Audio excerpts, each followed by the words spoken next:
ఇవ్వాలని పెన్షన్ ఇచ్చావు. అంతేకాకుండా ఆ రోజున ఆదరణ పనిముట్లు సైకిల్ కానీ, అదేవిధంగా కళ్ళుగీత పనిముట్లు కానీ, 10,000 నగదు కానీ ఆదరణ కింద ఆ రోజు మేము చేశాం.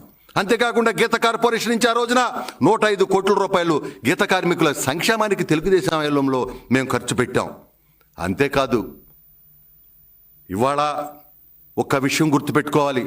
మహానుభావుడు అన్న నందమూరి తారక రామారావు గారు ఆయన ముఖ్యమంత్రిగా ఉండంగానే రంపచోడవరం దగ్గర పందిరి మావిడి అనే గ్రామంలో 60 ఎకరాల్లో తాటి పరిశోధనా కేంద్రాన్ని పెట్టి గీత కార్మికులు భవిష్యత్తులో ఈ కళ్ళు గీతతో పాటు నేరా రావాలి, తాటి ఉత్పత్తులు రావాలి, తాటి ద్వారా అనేక ఉత్పత్తులు వచ్చి, ఎందుకంటే ఇవాళ తాటి బెల్లం కావచ్చు, నేరా కావచ్చు, క్యాన్సర్ మీద డైరెక్ట్గా పనిచేస్తుందని చెప్పి శాస్త్రవేత్తలు చెప్తా ఉన్నారు.